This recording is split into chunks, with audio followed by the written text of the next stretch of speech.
Okay.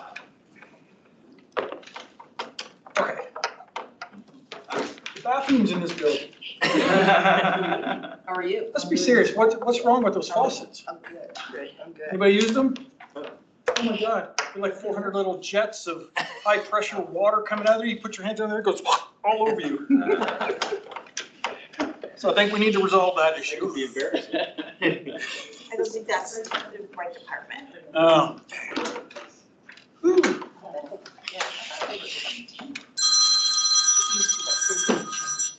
Just ask. I'll get it.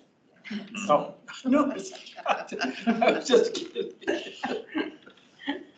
Whoever hasn't had that happen to them, put your hand up. Oh, which reminds me.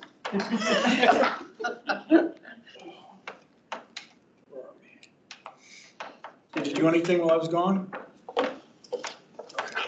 While I was forced to be outside, locked outside. We were just sitting there beating on the door, nobody was coming, so. Finally, Dave rescued us. Man. Hey, 6 o'clock, I'm done, doors closed. Well, I was taking a shower in the bathroom, apparently. Okay. Call to order. Chair Watson, Present? Vice Chair Vincent, Member Strong, Present. Member Chisholm. Here. Member Emmelhans, Here. Member Johnson, Here. Member Hughes, Here. alternate Member Hart. Yes. We do have a quorum. Did you hear from Vice Chair? I did, he was able to be here last month, but he was not able to be here this month as the board schedule. Okay.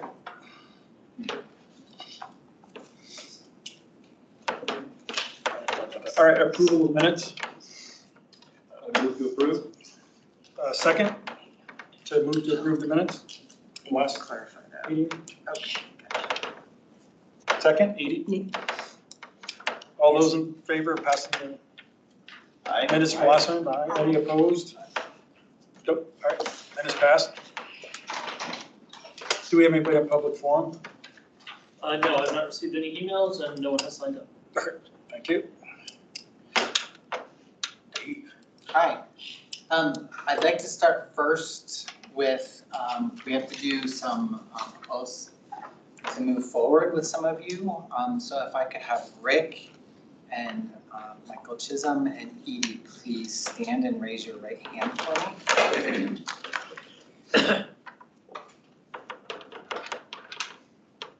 Ready? Okay. I state your full name. Do solemnly swear or affirm Do solemnly swear or affirm that I will support the Constitution of the United States, that I will support the Constitution of the United States, the Constitution of the State of Colorado, the Constitution of the State of Colorado, and the Charter and ordinances of the City of Inglewood, Charter and ordinances of the City of Inglewood. and that I will, That I will, to the best of my ability, to the best of my ability, faithfully perform the duties faithfully perform of the office as a member of the Code Enforcement Advisory Committee. member of the Code Enforcement Advisory Committee. Perfect. You can sign here.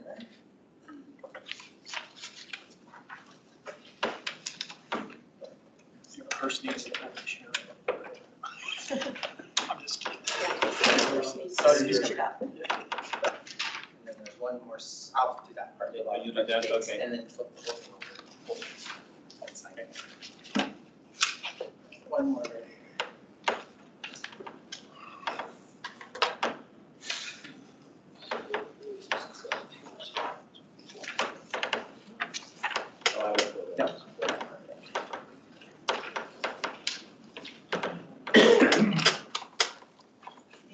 Thank you. Committed for another 2 years.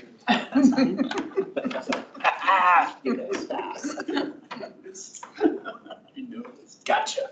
And then flip the book over. And right there.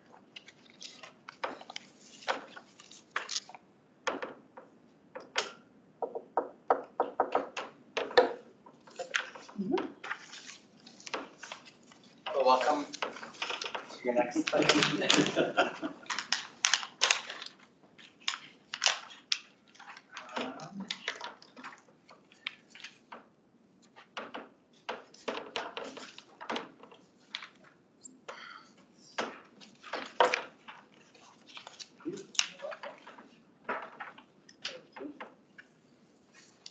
Report time.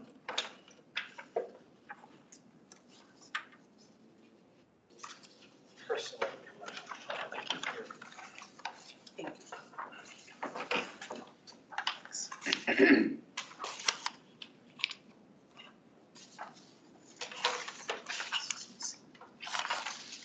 So these are the statistics that we are going to present to you all regarding the activities that the Code Enforcement Division has completed. And these are solely held by the Code Enforcement Division, so this doesn't include police or fire or any other type of activities. I did want to note, as this committee had requested and we built out, you'll notice the section towards the end that has parks with the subcategories that you requested. So that you're able to take a look and see kind of where we are regarding the different activities within the parks. That was something that was very important to this committee and to council as to what type of enforcement actions code enforcement is taking. Now, bear in mind, there's a lot of other activities that take place in the park and enforcement actions that are outside of the Code Enforcement Division done by the police department. Those are not encapsulated in this document. We have received a significant number of dog at large complaints at specific parks. We continue to have concerns at Jason Park with people not utilizing the specific off-leash timeframes that were established by council. That seems to be the biggest concern that we're having, and then running into members that are visiting from other jurisdictions that are visiting different parks within the city of Inglewood who live within close proximities of certain parks. So like Emerson Park, Jason Park, Centennial Park. Those are our adjacent parks to other jurisdictions, and we do have quite a few people from Denver, Littleton, and Sheridan that are utilizing our parks for off-leash facilities. And so we are also making sure that we're enforcing those equitable along all the parks. The biggest trend that you're going to notice here, and to let you all know, is our weed enforcement opportunities are down. They're not halted. We've identified a couple of candidates who did not pass the police background exam. And so we had to start over. We've identified one additional candidate that's in backgrounds, and we have a new applicant that will also be moving forward for the weed enforcement position. We are very late in the season to start that process than we typically have in the past. It's just we have not received applicants or applicants that could pass the background process to move them forward to take on that enforcement capacity. Hopefully we will have somebody here in the next few weeks through that process and starting training and then working towards the end of the season to mitigate any other concerns that we have. We're not seeing any other unique or unusual trends than what we've seen in the past years. It's pretty consistent with most of our activities. And I don't have anything of note to add to the statistics specifically on the report that I've shared with you all. Dave, I've noticed that in around Bellevue Park and Member Russell, maybe you can elaborate on this if you know, that we have seen more of the hired security services in and around the park. Do they interface with you at all in terms of reporting things to you or the things that you're seeing? Are you familiar with that, Rita? I vaguely remember hearing something about it, I will check on that, but that we are using Ally to monitor Bellevue Park in certain areas. Have you talked with any of them? Do you know why they're there? I've not spoken with any of them. I've talked to people here when they're here, but not the people who are roaming around there. But they are regularly down there. I just wondered if any of that information would go back to code. So the Allied Security contract is not within the police department or any of the police functions. It is a facilities function, just like they are here. So I have no oversight, the police have no oversight. Their responsibilities are basically to be the eyes and ears and to report anything that they would see suspicious, but they're not really engaging, that to my knowledge, engaging with the public. And this is also to be a visible deterrent. We have had an increase in vandalism within our bathrooms. And so this is really just to be more of a visible deterrent than anything regarding those facilities. The project being a security arm, and therefore it seems unusual to me that they don't have some interface with the police department. And, I mean, who do they report to? Yeah. The Allied. So it's a completely separate contract with the facilities, I believe, the facilities With manager, with the director parks? of the director of facilities, I believe is where the contract lies. Their role is to not be a law enforcement member. Their role is a security guard. They have no authority other than to report crime in action, and police would handle the concern. It's the same thing in this building. Okay. I'm a So- little confused. Yeah, security guards in the state of Colorado have no authority. Well, I'm just saying that if they see something, say something. You know, I would assume that they would report things if they saw things in the park, and that, the reason I ask is because it might affect numbers if in fact they were seeing things, or do they know what to look for, I guess, in terms of code? Their responsibility is for criminal activities, not Just code. criminal activity. And it to primarily be a visible deterrent. All right, thank you. Yes. I had a question on the cases. Mhm.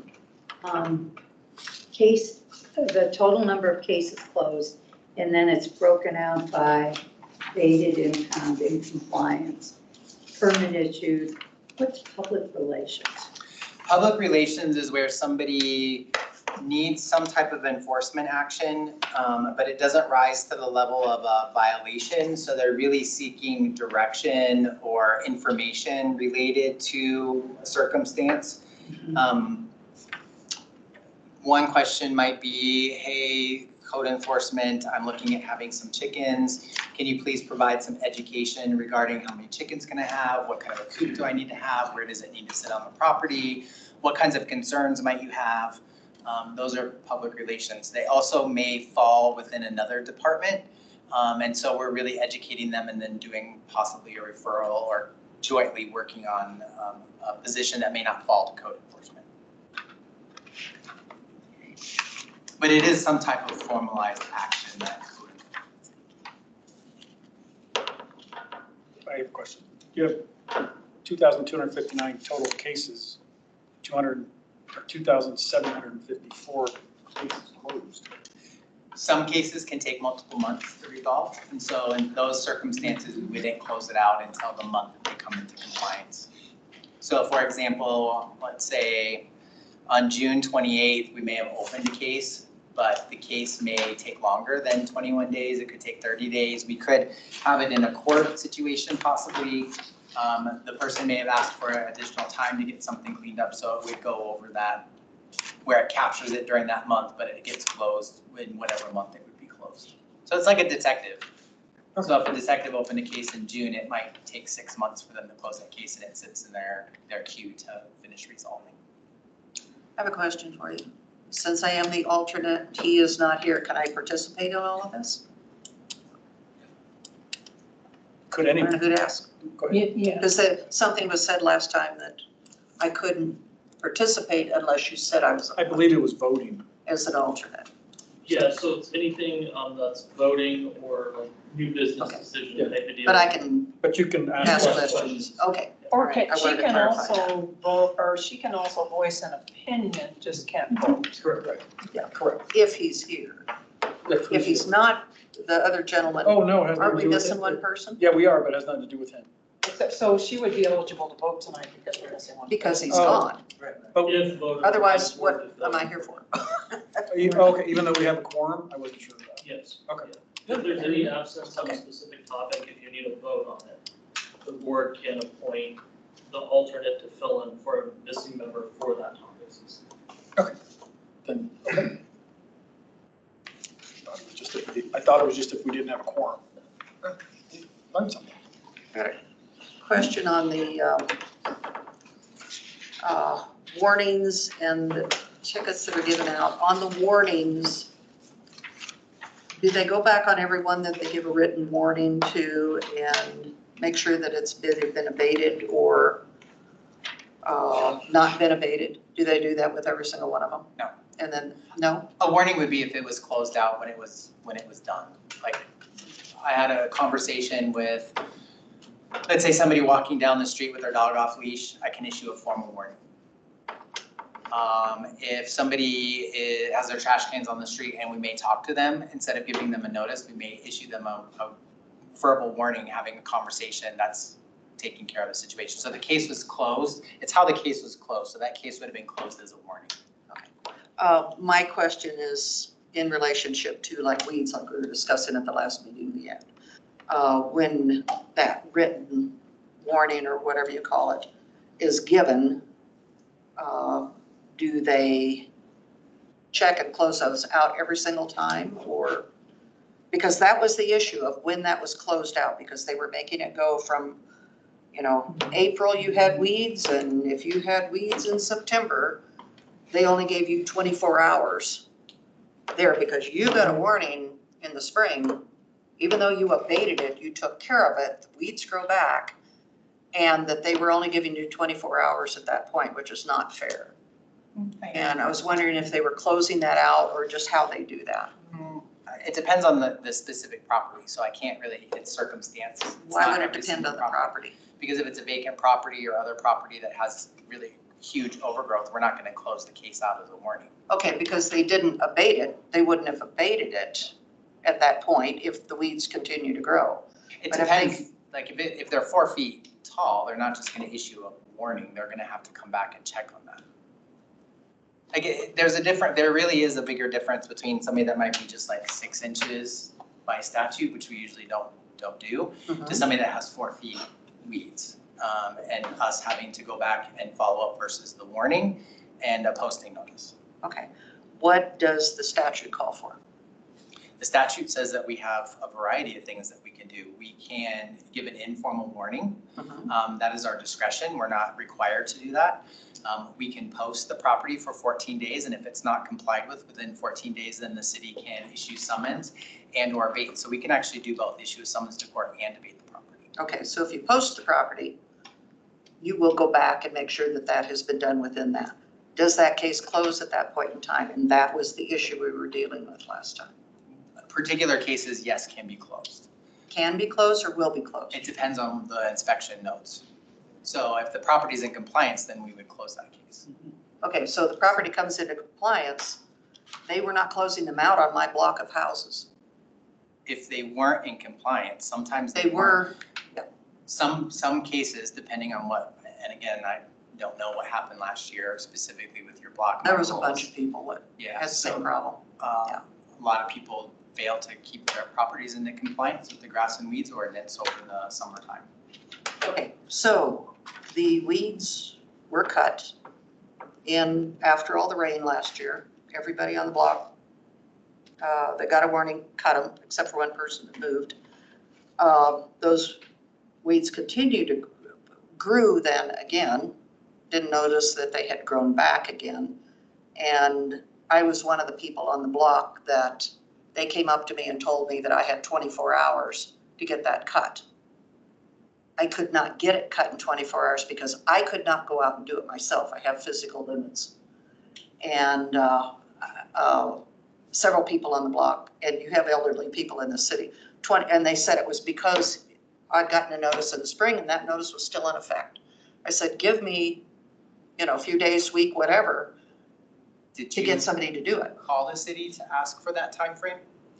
They were kind of like, you have 24 hours. I called the city. Oh, I definitely called the city. Did you call code enforcement officer to I ask for an called extension? city council, I called code enforcement, and I spoke to the chief of police. And got an answer back, told him I would get somebody in there to do it, or if it cooled down, I would be able to do it. I can't go out in the heat and do that kind of work. I went out and they had cut it, come in and cut it already. And because that's an area I don't go to the alley. I rarely go onto the alley. And then they tried to charge me for that. That I don't think is fair. If they had given me a period of time that was reasonable, but the answer I was getting back until I got to the police chief was that you have 24 hours, period. think your situation was treated very differently, and I think you know why it was treated very differently than other citizens. And so. Well, we took everybody on that into block was in the same situation, because I talked to all the people on the block. And Chair, we'll do a point of order. If we want to talk about statistics, that's what we're on. I believe if we want to talk about weeds, that will be later on today. Yeah, we do have one, so. And I also want to be cautious because I know your situation is very different and you have a personal experience. I'm not at liberty to talk about individual cases, so if we keep it broad, that's fine, but I'd prefer not to talk about individual cases. It's not fair in this type of setting or. No, and I agree with that. But it was not an individual case. I talked to people up and down the block and in the area, had the same experience at that time with that person coming by, and one person had just moved into the house. They weren't there in the spring, but they were told they needed to cut weeds. And most of the stuff on my back area is vine. It's not even weeds, but there was some weeds that needed to be cut. But this was something that that whole area, we've never had a code enforcement act like that before. And that was the discussion we had last time. When a warning is abated, that the problem is taken care of, then that should be taken off the books and said that it's abated. If there's a violation later on, then that should be a new violation and you should be given some time to take care of that, whether it be 5 days or 14 days. Well, I hear what That's you're not fair to the I citizens. hear what you're saying, and we can talk more about this when it comes to that part of the agenda. Okay, but that's what I wanted to know on these figures. Go ahead, Dave. Was there any other questions about this? Yeah, Dave, real quick. When you look at these case statistics, what does it say to you and your staff? I mean, if you're going over these statistics with your staff, are there trends, or are there things jumping out at you, or are there good things, bad things? Like, give me the highlights and the lowlights. So the trends that we are seeing currently we are seeing excessive storage on people's properties. Okay. These are properties that are now under some type of police action is taking Okay. place. We haven't been able to inspect because we can't see the backyard. So we're running into more properties that are just loaded with junk, debris, trash, unsafe situations, multiple inoperable vehicles. We're running into people living in RVs on the property, living in sheds. So we're addressing all of those as we come upon them. And it takes multiple departments to work on those.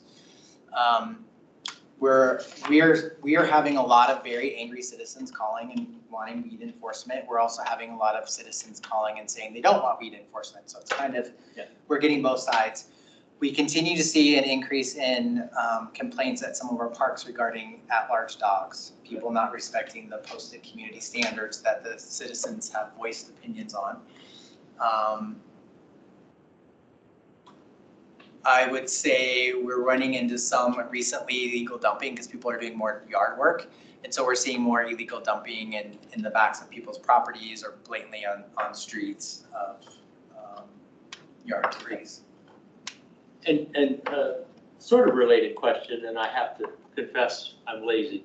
It seems like we're always talking about alleys, and we're always talking about the back of the house, the back of the property. I'm under the impression that in front of my house, that strip between the sidewalk and the street is my responsibility. Yes. So I have to maintain it. And by and large, most people do.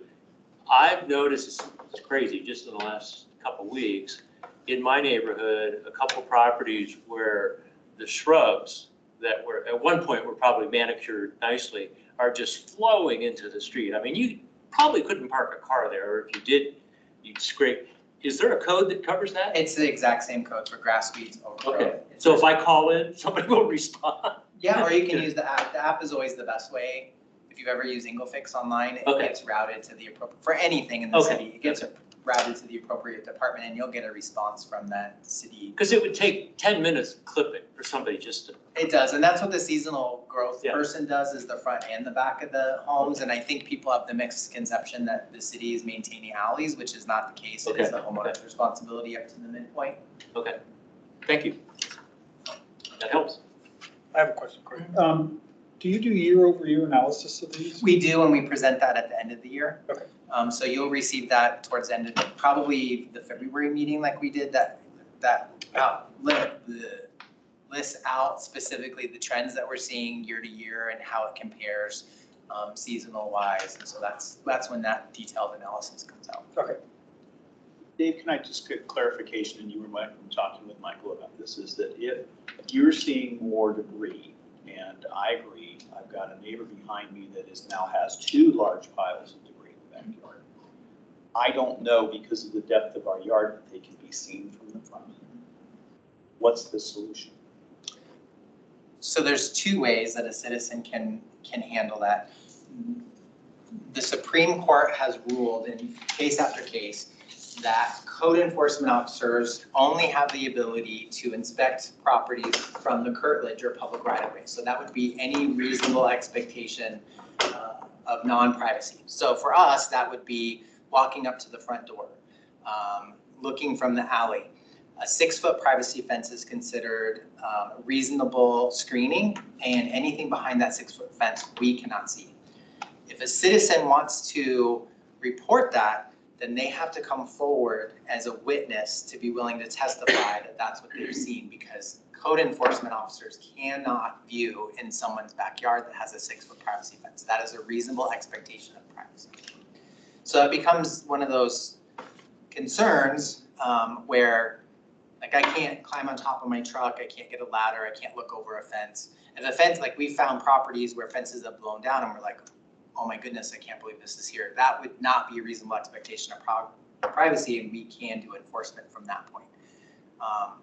That's where it gets very confusing with neighbors, because they don't want to get into, neighbor disputes. They don't want their neighbors to know that they reported on them, but we can't take any action because we can only go off of our views. It's like barking dogs. I can't be the reporting person on a barking dog. It has to be 2 independent neighbors willing to testify in court saying that the barking dog is a nuisance, because I'm not the impacted person. And I would assume then, if my neighbor had a 4-foot trash pile, unable to be seen from the alley or the street, and I saw raccoons and rats running around that pile, it would be up to me to identify myself as their Turner inner person. Correct. To say, I'm concerned there's a public health issue over here. My neighbor will hate me for the rest of eternity. So the only way a code enforcement officer can go within someone's backyard that's screened from public view is when we ask for permission and we're invited, so it's mutual consent contact. If there's an exigent circumstance, like an emergency takes place and a police officer's back there and it's like, holy heck, Dave, you need to come. That way it's already been seen, it's documented, we can come and there's an immediate circumstance. If we get a warrant, which we very rarely get code enforcement warrants, those are for very unique circumstances or animal welfare related. Or under our authority as Bureau of Animal Protection agents, we can enter a property to acquire whether or not animal has adequate food and water, and then take action based off of that. Those are the only reasons a code enforcement officer can go in someone's backyard. If Rick, for example, or any other member of the community wanted to invite us into their backyard and they have a different perspective, for example, there's a chain link fence between the 2, I can see it because I've been invited, it's a mutual consent, I've been in his backyard. We've also had circumstances where someone's had 2-story building and they've looked out their back window and they're like, oh my goodness, there's now 20 cars back there and it's a chop shop. And they invite me in to go look out their window. That would be the only other circumstance. Thank you. You're welcome. Is it possible to look at the kind of the repeat, like this was closed, this case was closed, and then same exact one came up later? I'm kind of thinking of like those situations. It'd be interesting to see the data on that, where We don't have a way of capturing that right now. okay. What we would do is individual cases. For example, code officer is working at, let's say 4,000, we'll say Logan, we'll just say that. We're familiar with the address because we've been out there multiple times in the last 2 years. We know it's been a nuisance. It's become a habitual problem. Right. We have extra steps that we can take. We also document within the body of that report those properties that, like we have one on Iliff that we've been out to multiple times in the last, police and everybody else have been out to. we don't have a way of extrapolating that data because we have so much without putting big spreadsheets together. We don't have the capability right now of doing that. Yeah, this sounds complex, but it does seem interesting if we could get smarter about how to address those things. Like, there's obviously sort of a pattern here. If there is a pattern property, we do escalate things to what we have. We also have a nuisance abatement team that takes care of those properties. And we look at a variety of factors, not just the code enforcement stuff. There might be criminal activity. There might be they're not paying their water bill. We might need to condemn it. We look at it from different factions, but when we see a property that's we're having repeat problems with, we do take very significant action on it. Anything else for Dave? Nope. Do you have anything, Dave? Anything else? I do want to let you know that unfortunately I will not be here for next month's meeting. I have been invited to be a part of a panel in Spain. This is not at the city's expense, just so everybody knows. I am sitting on a panel at the International Animal Welfare and Sciences Conference. It's the 3rd annual international one, specifically to talk about what we're doing here in America and some of the trends that we're having. Congratulations. Thank you. Congratulations. Where in Spain? Madrid. Nice. Cool. Are you taking a little more time? I will be taking vacation time. This is all vacation time. I'm not doing this in the city. It's very prestigious, but I did want to do this at my own free will. I'm also, code enforcement is being recognized again at the national level for one of our programs, and I will share more information with you as that unravels here in the next couple of months. So I'm very happy that we're being acknowledged on the national level again for one of our programs. Is it possible to go on a ride along with code enforcement? We can. We don't currently offer that, but we can make an opportunity to come in for a couple hours to do that. I would like to do that. Okay. Yes. Is parking enforcement, I noticed that there was a lady parking person. Is that under code enforcement? Parking management is part of the police department. And so code enforcement will take up parking. Parking is one of the things that we can enforce. We do those typically within parks. So the park ranger would take care of that. We also do it in the performance of our duties. So if we're at a property and they have several vehicles parked in front of the property that have well expired tags, we will write parking tickets for those. But the parking management, we have 2 team members with parking management that are affiliated with the police department traffic unit. Okay. That's a great question. That's good. I didn't even think of that. That it? No? Okay. Rita? Thank you. I don't know, council's had a couple of weeks off, so there hasn't been a whole lot going on.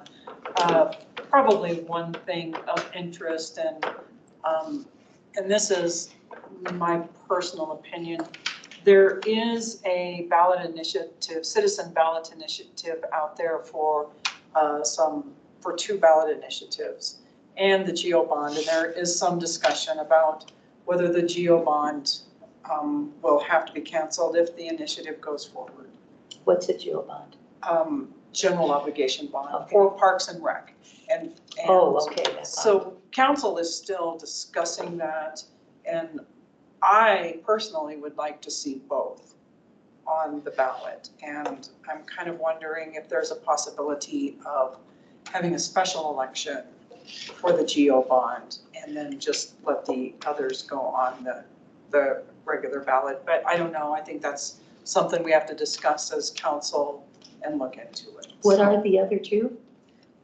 one of them is to have an elected mayor, and the other one is if there's a vacated council seat, it's about requiring a supermajority. I think it just lays out the process that we used in 2018 for when the mayor became the judge at that time, because the council couldn't find, or couldn't come to an agreement on the person that they wanted. It was evenly split. So it did go to a vote of the people. And I really think what I've been told is that both ballot initiatives are putting elections back in the hand of the citizens rather than allowing council to appoint.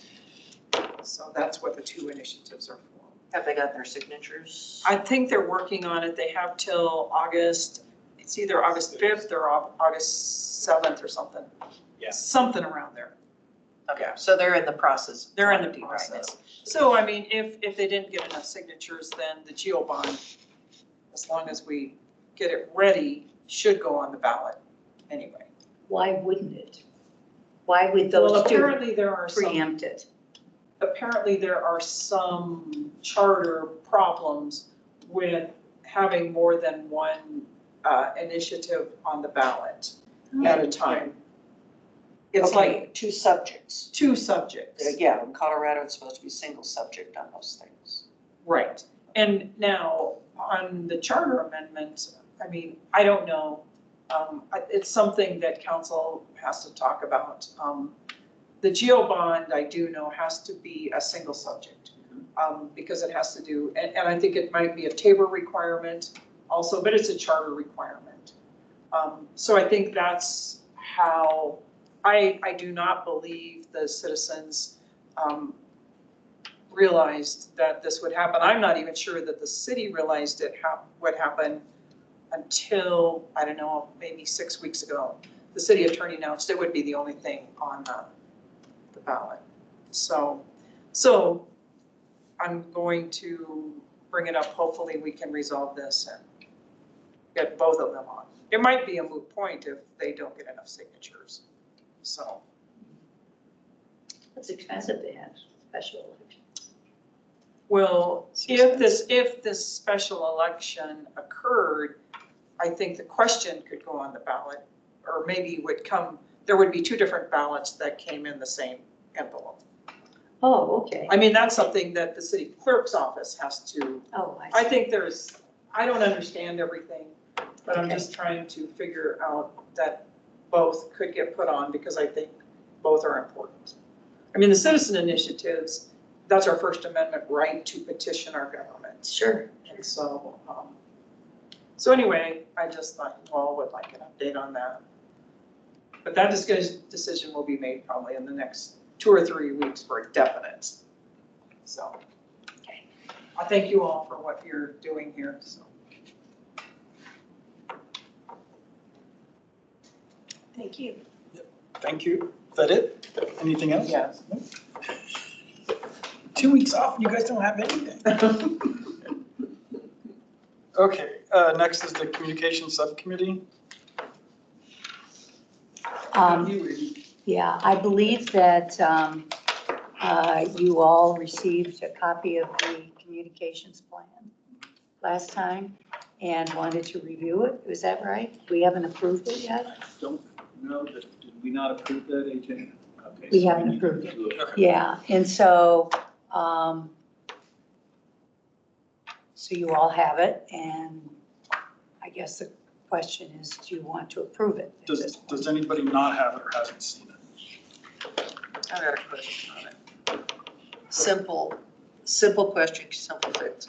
When I was reading it, and I think this is it on the second page, you have 14 days or 3 days in the case of graffiti. That just needs a comma there. You have 14 days, comma, or 3 days in the case of graffiti. And there's 2 places, first line and the second line. Where is it? There's notice. Under, I think that's. That's the next. That's the Oh, next is that the one. next one? Okay. Can I just Getting let you ahead guys of know, you. this isn't the final formalized draft, this is just the rough working draft. Okay, so okay, so it's I this wouldn't one. worry about punctuation or, Okay. and this isn't I read really a that, public it makes document, so sense. they'll put it into an actual, Yeah, with pictures and a formalized kind of plan. it just didn't make any sense the way it was reading and how I talked to her. Okay, all right, so it's this other one. The only thing from the legal side on this, under the timeline topic for winter 2024, it has snow removal and holiday decorations per city attorney's office, holiday decorations has to be removed as we have no code against that. So Hey, that what? the holiday decorations has to be removed. There's no code against having holiday decorations up year round. Oh, I thought there were. Ho, I ho, checked with the ho. city attorney's office and they said there is not. So they are asking for that section to be removed. Did you? No, we had that discussion, I think, last time. Really? Okay. Okay, snow removal.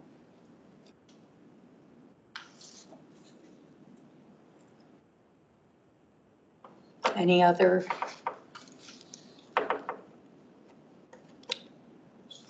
Do we want to vote on it then? Okay, with the removal of the holiday decorations, which is criminal, by the way. Criminal that we're removing them? No, criminal that people leave those up. Oh, We do not have an HOA. oh, it is a pet peeve of mine. My wife will tell you that. Yeah. So with the exception of the holiday decorations, all those in favor of, do I need a first and second on this? Okay. I need a, I move that we approve with the changes. okay, A second. and a second. All those in favor?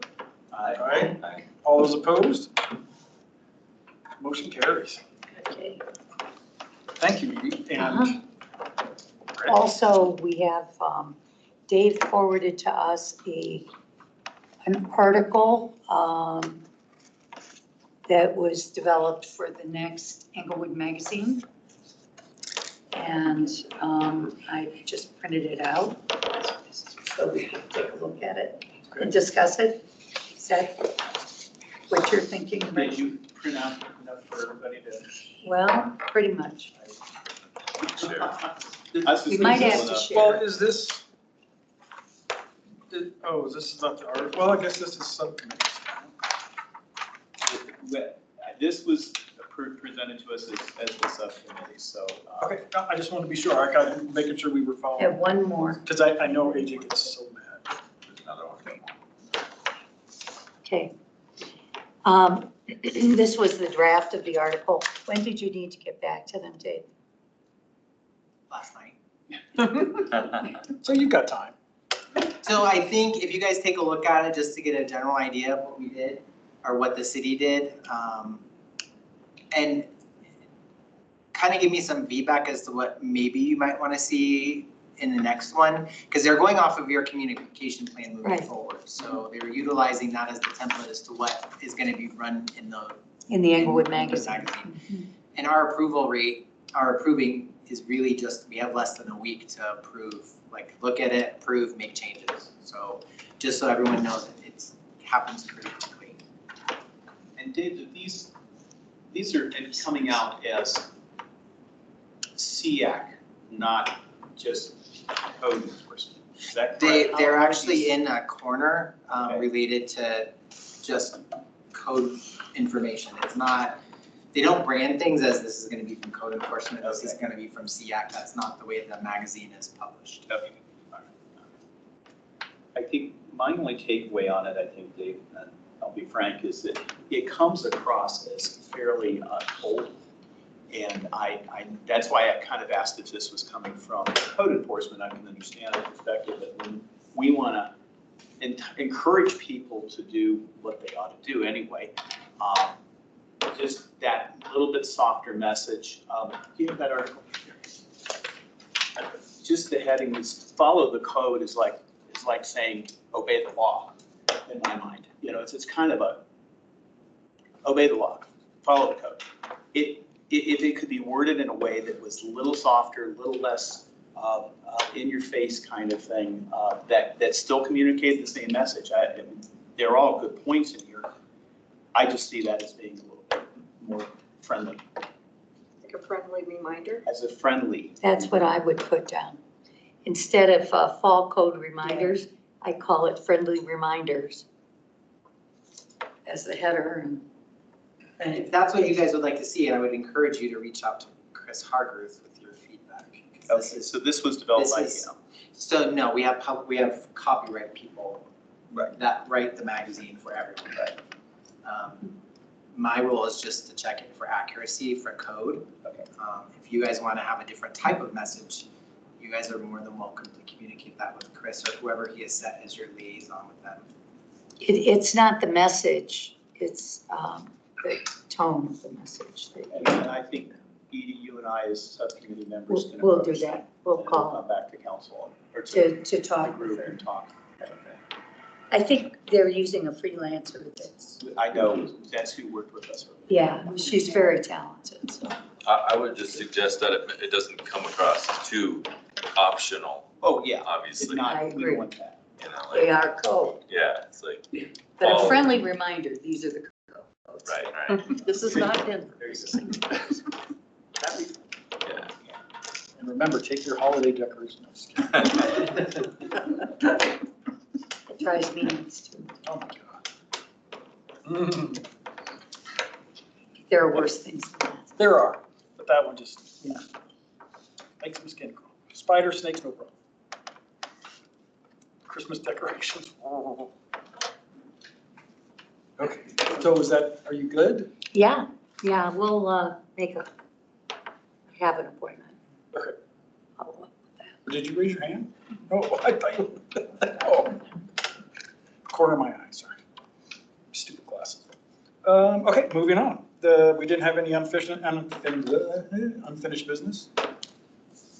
So, new business. We were talking about restarting the review process for the forms, the EMC 1521 and 1533. And then they were attached in our notes here. Dave, do you have any thoughts on this? So I did confer with the city attorney's office and they did make a statement regarding, I guess the confusion I have is this committee wanting to change the process that this committee put in place already? Are they concerned about like the friendlier part of the notice? Are you concerned about the actual legal context of the notice? I think the concern was wasn't it the legal? What the changes that we made, would they be considered legal changes? So the one side is more informational. Yeah, It's embedded. that's, The other side is specifically taken from code. And the city attorney did send an email, and I do have a copy of in a memo format to you that basically says it is within your purview to make recommendations to the actual language within the code. However, they would caution you against that because there's so many city departments that utilize that language that it would impact, and it would also cause extreme confusion for the public if we were to change some of that language. It also takes language specifically from state statute regarding nuisance, and so they're mirroring the state statute when it comes to nuisance.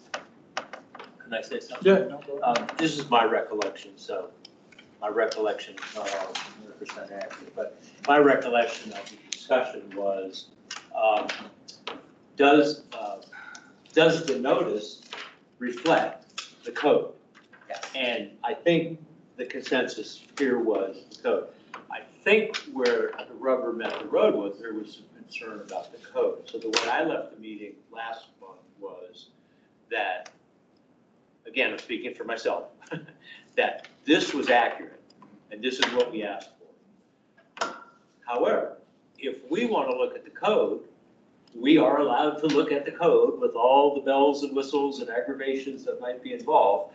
But it is within the purview of this group that if we want to look at a code or a section of code, study it, make recommendations, that is in the process. And I would just emphasize that there's a limited scope of authority within this group as to which codes you can look at and what recommendations you can make. However, I'm sorry to interrupt, but that is one of the charges of this committee. Yes. Yes, you can make recommendations to council. Right. To make a Right. change to a code. I'm just letting you guys know that that was what the discussion was. I do also want to give this committee an update, and maybe Mike wants to talk more, that City Council has already directed the City Attorney's Office to work on changes to the code regarding Title 16, which is the use code, which would not be within the purview of this committee. That's zoning, community development, encouraging native planting and water tolerant species. Part of the recommendation that was made by the Sustainability Committee, which was also, Council did give the direction to move this forward, to bring an ordinance forward, is changing it from 6 inches to 12 inches. And so that's something that we have not worked on yet, because I wanted to bring this forward to this committee, because this committee has also talked about in the past changing it from 6 inches to 12 inches. They've also talked about at one point changing the code to be similar to snow enforcement, where per growing season or per snow season, you get 1 warning, and any further violations would result in a municipal fine or ordinance violation according to Title 15. And so that's what this committee has also talked about, is making it easier for enforcement and making it easier for everyone to understand. You have 1 warning per season. That's your responsibility as the homeowner. Any subsequent violations would be subsequent, similar to the snow violation. So that's the other thing that this committee has talked about. It's always complicated. Yes. And we get that. We get that. And no decision has been made outside of council's direction saying we would like to see this put into Title 16 as part of development, to encourage it, not require it. And then to change it from 6 inches to 12 inches as the height standard for enforcement. So is it taking it out of Title 15 then? No, we would stay in Title 15. The types of plantings and encouragement would be part of the use, so when you're developing a property. Okay, thank you. I agree. Okay. Did I capture that correctly? No, you got it. Committee that you also sit on. And what I tried to stress when I talked to council was sustainability was giving a philosophical direction, and we acknowledged the devil's in the details, because as you drill down into this, you might want to limit the number of native plants that are allowable. So it gets complicated and then another question came up that sustainability hadn't even thought about. Well, what about the front of the house? And I said, we hadn't thought about it. So it's an example of what you're saying, Dave. As you get into it, you answer one question and then 3 more questions come up. But I agree with your evaluation or assessment of where that is in that process. How do we get a copy of that? Suggestions, It was done at City Council, so it's part of the public record. okay. And it's not my, it was the Sustainability Committee that made it 4 weeks ago, 5 weeks ago. Is that how long ago it was? Yes. And it was a presentation that was done to them. So the ball is in city council's court. We gave a recommendation, a direction, and city council, the attorney, and others now have to hammer it out in more detail. I guess that's a work in progress. My question would be, because I know Linda is concerned, we did take a heavy-handed approach last year. This year, we're not in that.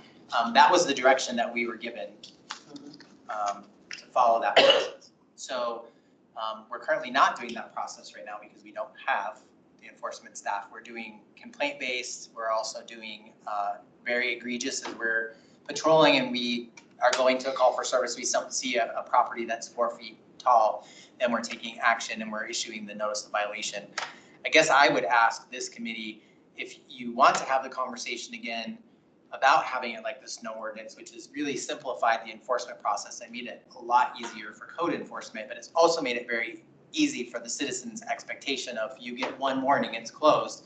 Any subsequent violations, you're subject to whatever the fine schedule is that you guys set or council sets or the judge sets, which I think right now is $50 for your first violation and subsequent violation is $150.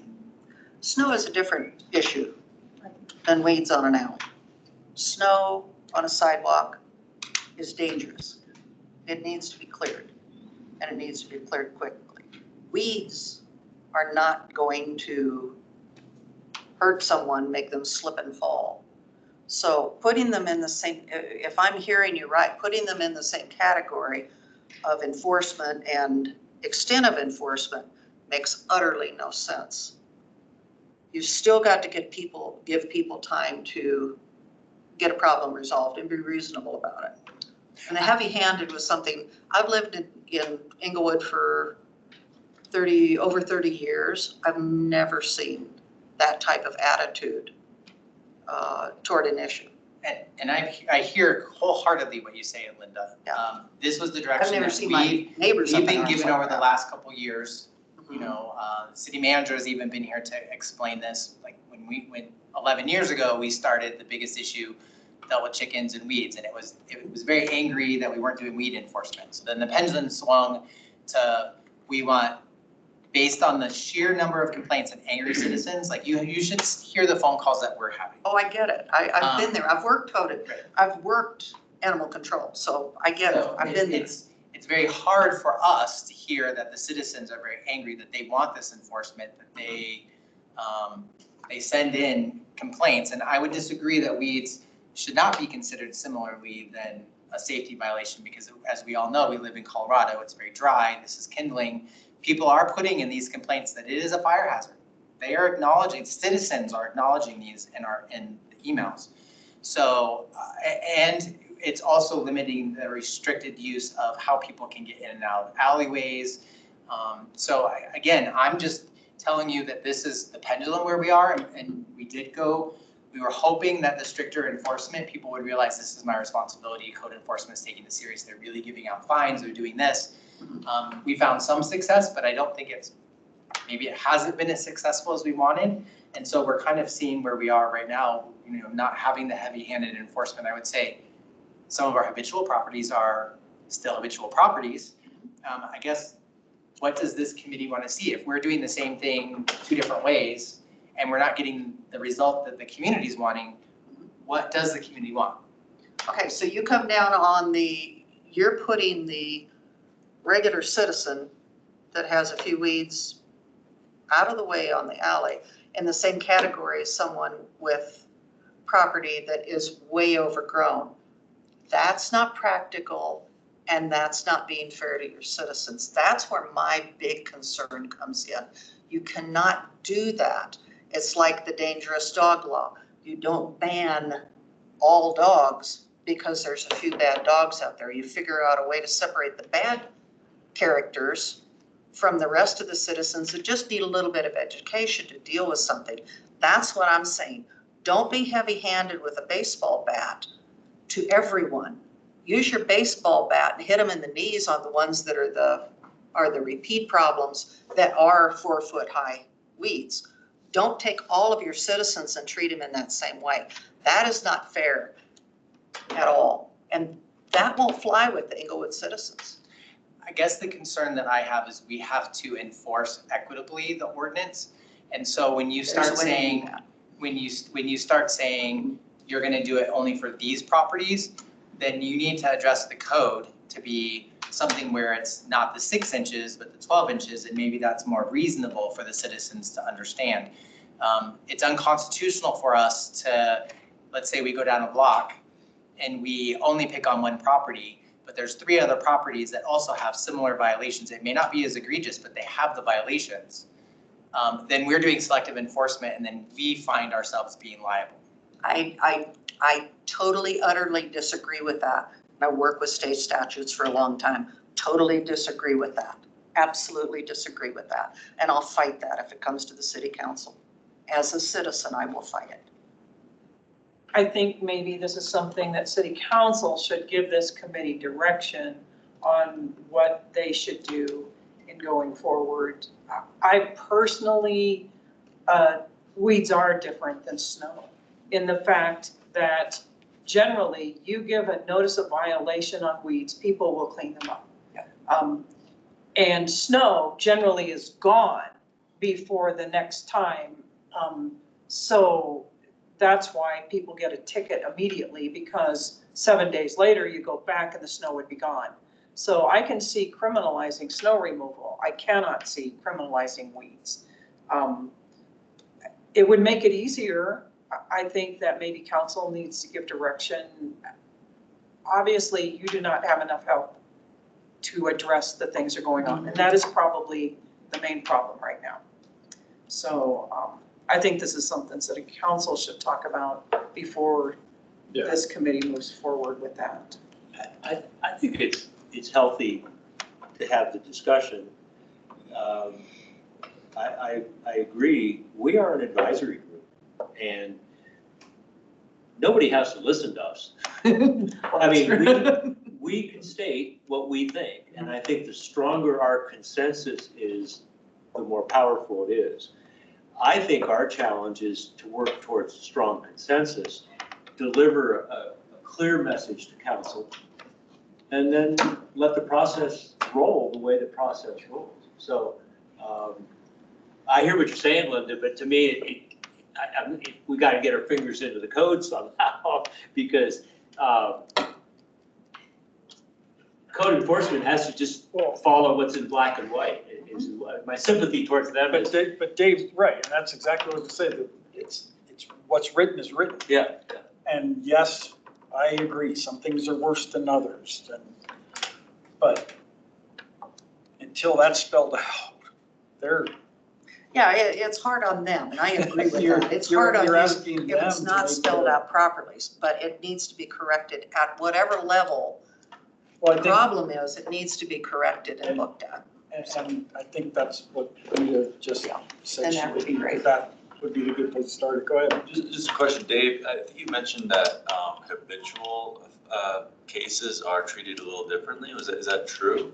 We do have escalation processes, so if we know we've been in a property within the last 6 months and it's been trash issue after trash issue, we do take extra steps by issuing nuisance ordinance violations. We do write them into court within 2-week period to try and expedite the position. So we do take some extra steps with those. And I hear everything that Linda is saying, and I hear everything that citizens are saying. I'm a member of the community. You know, I'm very sensitive to the community and how this impacts my neighbors and how it impacts me. I guess the concern that we have is code enforcement has historically been overburdened with the amount of work that we need to do. And we've tried a variety of ways of doing things. I think citizens just automatically assume that we're going to go out and enforce, just do heavy-handed enforcement. That's what we hear. I need you to give them a ticket. That's the automatic response that we get from a lot of citizens. And so I guess we need to figure out a better way of how do we do certain things. Like if we were to take on weeds, that's an overwhelming task. Even with the 2 seasonal code enforcement officers, we can never catch up or address that within the entire city, front and alley. Even if we're heavy-handed, if we're not heavy-handed, if we're writing tickets, it's still an overwhelming, daunting task for code enforcement. And as soon as weed season hits, I'm telling you, the level of stress that's within the division is through the roof. Because we can't keep up with our current cases, which involves animal welfare, the significant trash. We really want to focus on health and safety issues. And like you said, I see the perspective of the fire hazard, I see this perspective of snow, but I also see that we right now are having to prioritize the health and safety of our community, which things we are enforcing. And unfortunately right now, we are giving up a lot of our weed enforcement because it's a give and take. Do you want us to do weeds, or do you want us to make sure we don't have dangerous dogs in our parks? So why don't you engage the citizens instead of pounding them, engage communities to get involved in this? That's maybe something that needs to be considered. We did When? that prior to the enforcement process. We sent out postcards, we've done educational campaigns, we've done stuff on social media, we've done stuff, which is why Edie and Rick are putting together a new education plan, not just on weeds, but just to engage the community.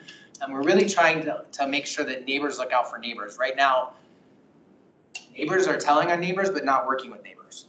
And that's maybe something that we need to work on, because this community has always worked together. That's the reason I moved here. I grew up out in the country. People worked together. They worked as a community together to make things better for each other. And that's something I'm seeing being lost in Englewood. And then this thing with the weeds, we came together and went, no, we're not gonna accept this. on being treated like that by code enforcement. Our block did that, and we've got do we still, as a city, have a thing in August, the block party thing? There's a bunch of community events, so we do have the block party coming up where Okay. each different neighborhoods have different things. We also have neighborhood nights. We're trying to get community to come back together because that's what the citizens ask and ask council for money Okay, to so do maybe that. events like that can be used, and I'll set one up for my block. And something can be done in a positive light on code enforcement. And I'd be happy to work with you on something like that. We're But happy to partner. let's get the citizens involved. We've even gone as far as offering grants for dumpsters to be delivered for alley side I've cleanup. never heard about that. That would They've be, been publicized, they've been put out there, they've been utilized, but, that's something that Mhm. you have to get 90% of the community to sign up and say that they will participate in order to have the dumpster. And, one person has to be the block leader. We're trying to get block leaders. There's a bunch of stuff happening in community relations as well as our neighborhood engagement person. That's really trying to bring the community together. I still think we have a lot more to do because when we speak to citizens, and you've been on that side a while ago, they just want it out of sight, out of mind. They feel, okay, well, it's not my rule, I'm just gonna call the city's gonna enforce it. But then it's not really getting to the root of the problem, and that is, are you working together as a block or as a community to solve the problem? I envision alley cleanups from one block. Not everyone has the tools to do a cleanup, but if everyone on a block said, okay, this weekend, we're gonna get together and we're gonna all chip in, we're gonna clean up the alleyway, we're gonna get the trash out, we're gonna clean up the vines and the debris. I've got the loppers, I've got this tool, I've got the lawnmower, I've got weed eaters. Instead of one person spending an hour cleaning up the back of their alley, think of all the neighbors working together and they do the whole alley in less than an hour and helping each other. So those are the types of things that we proposed and have wanted to see. It's really getting the buy-in of the community or those block members to really focus in and participate and be a part of that process. That's the challenge. yeah, that's the kind of stuff I'm talking about. I would love that. I've never heard of that type of a thing, because I was this spring with all the broken limbs on the trees. It was kind of like, if we could get a dumpster in here, then everybody could bring their broken limbs and their bushes that they need to cut and put them in the dumpster. That would be awesome. And it would make the area look so much better. The city doesn't have a lot of funds for those types of things. That's something that city council maybe can explore. What we have offered is drop-off sites when we do have weather Yes, events. and I haven't even heard of those recently. That we do publicize, and they are on social media. Unfortunately, it's difficult to reach all the community members regarding that because we do rely heavily on social media or other things because it's an immediate situation to go and drop off their debris, whether it's at one of the parks or it's outside of the wastewater treatment facility. We do offer that to minimize the expense of having to dump those. Maybe one person in the block that has a pickup could pick up the stuff for the block and take it. But that's the type of stuff I want to hear about. That's what I've seen in this community in the past and I'm not seeing right now.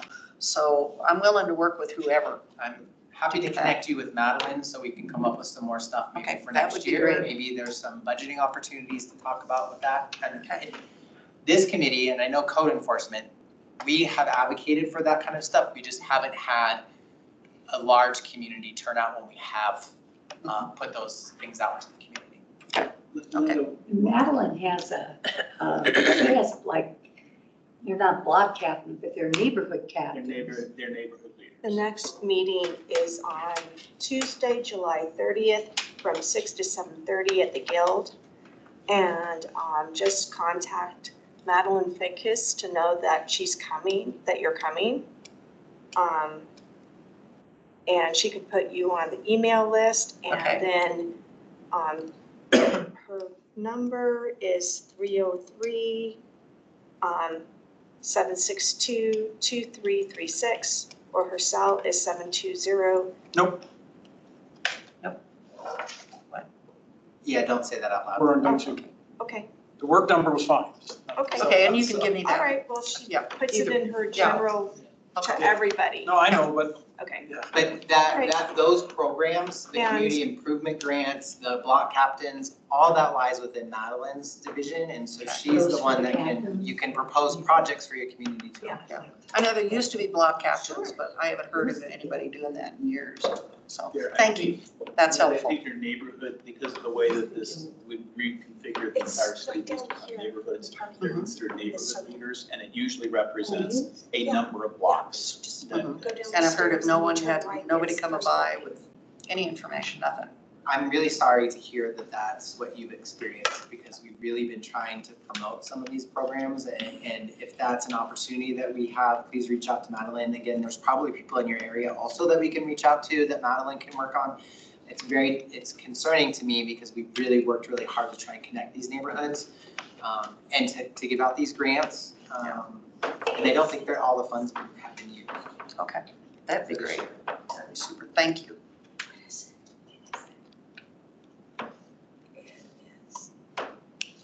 Tuesday the 30th. No, I'm letting them finish.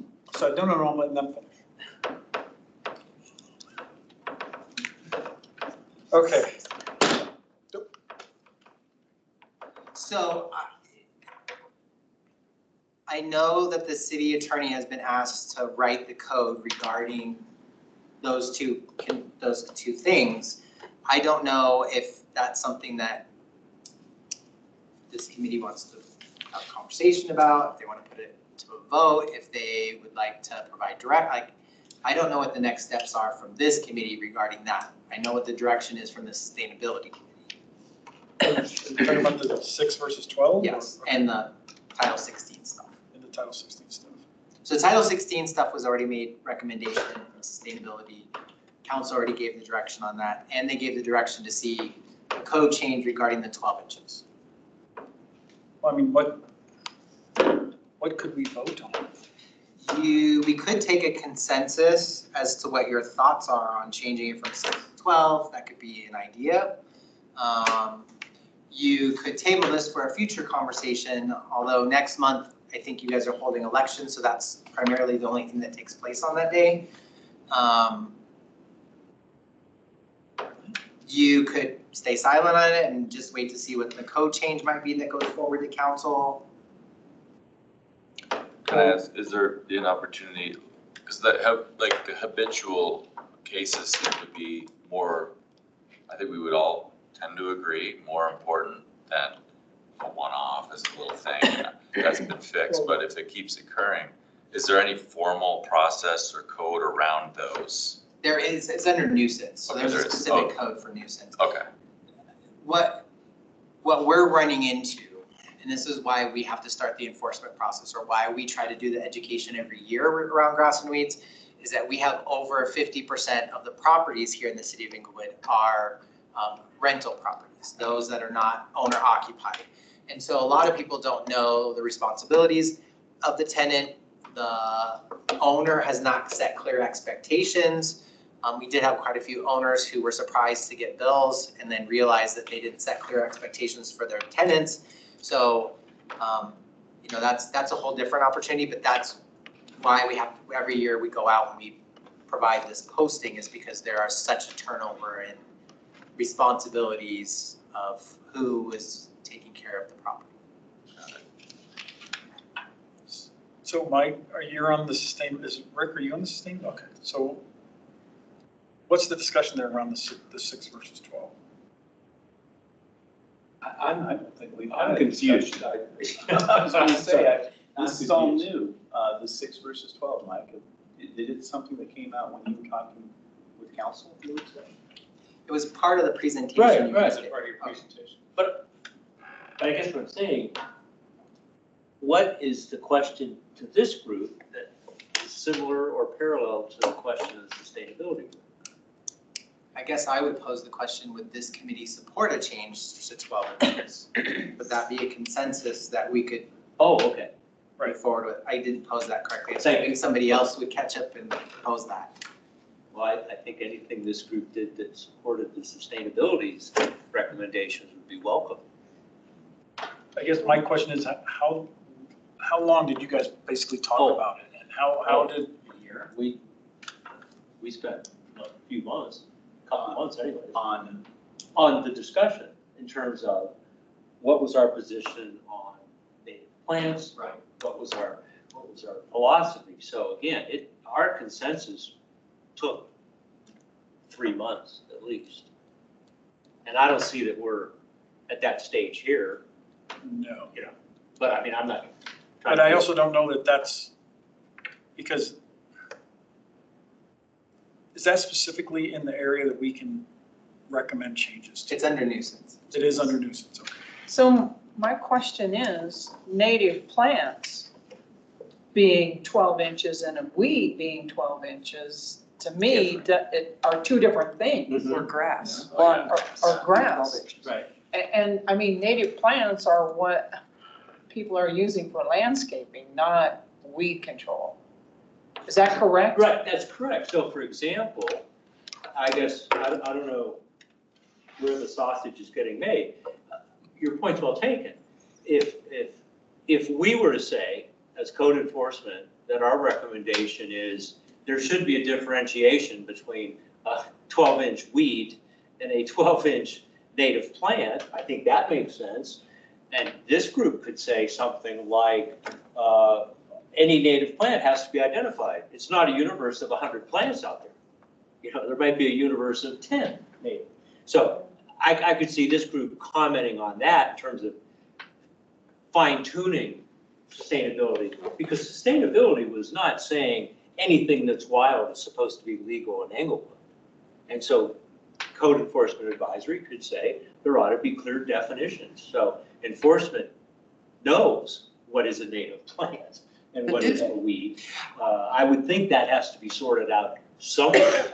So Linda, that's a great question, and it's a catch-22 because we're not botanists. We're not able to identify the thousands of native plants that are utilized. No. No, we're talking simple identification, pictures, these It's not plants are simple. identified on website. Okay, We're that's not not asking. simple. That's It's not. yeah, that's not gonna work. But doesn't the state identify what is a native plant? So they have put out noxious weeds Okay, specifically, but that task force has been eliminated. So it's kind of one of those things that we were piggybacking off of, but it's not really in existence anymore. And it has fallen back to county and local municipalities to do the enforcement on those. can we get something from the county? Do they have something?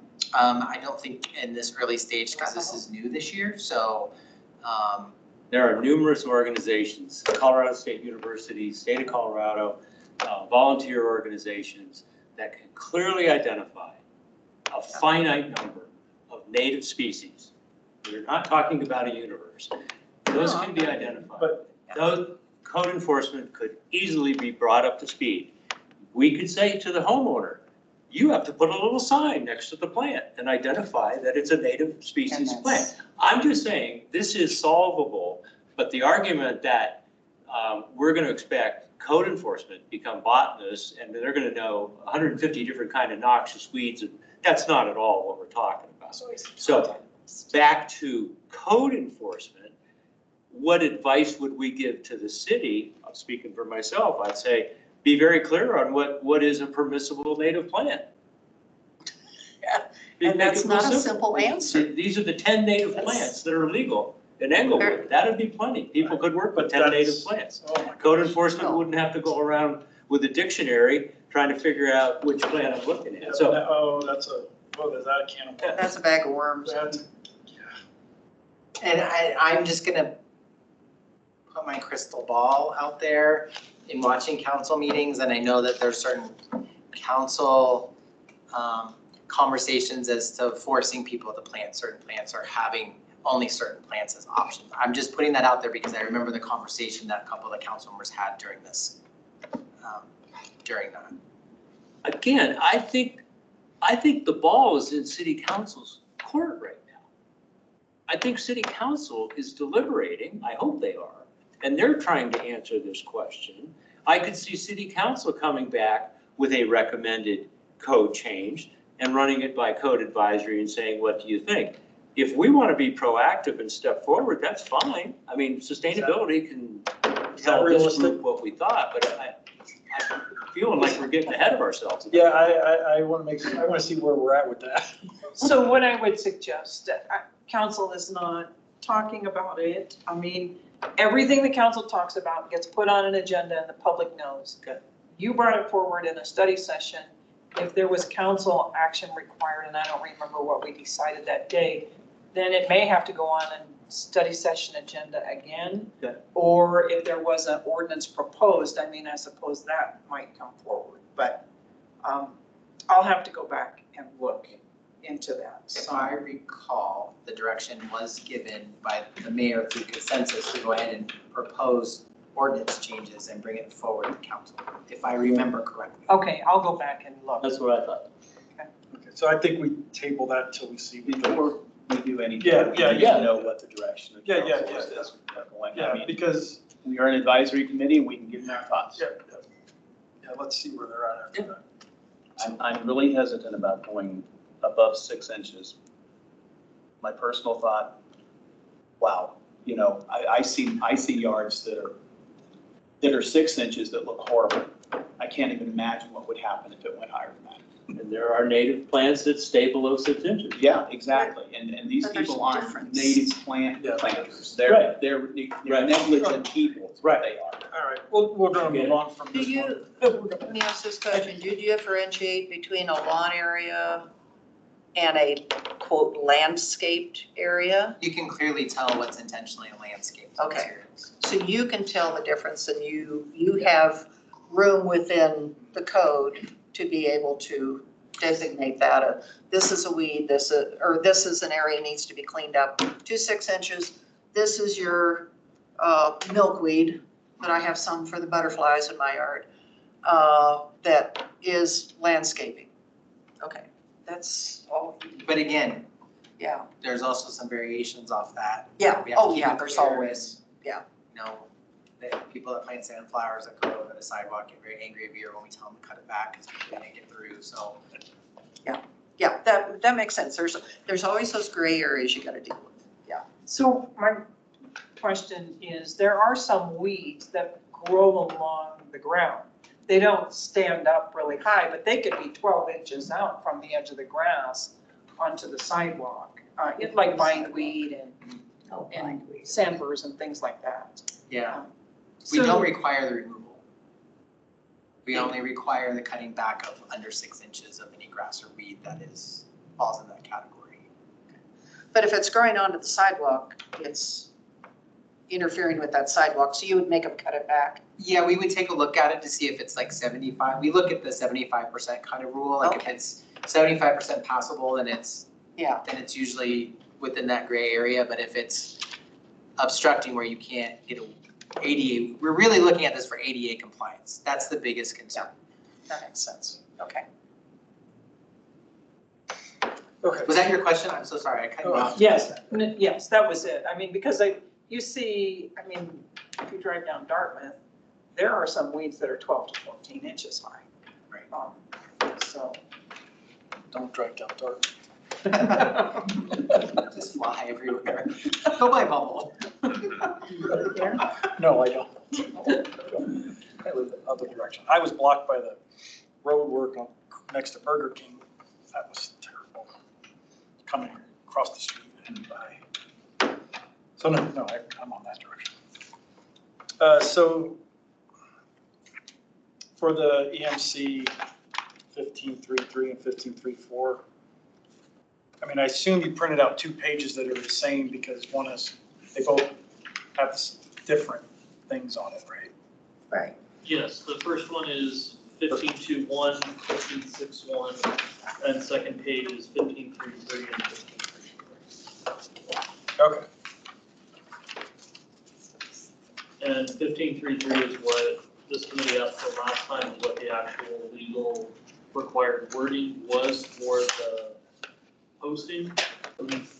You wanted to see what that was in code, and that's what it actually is. Okay.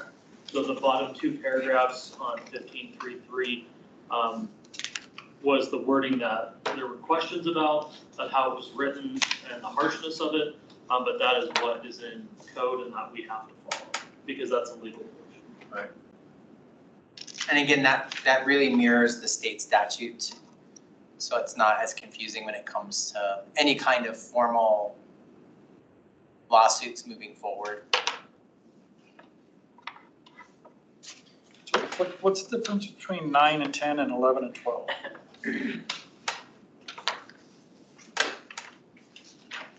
They look identical. Look like they're duplicate pages.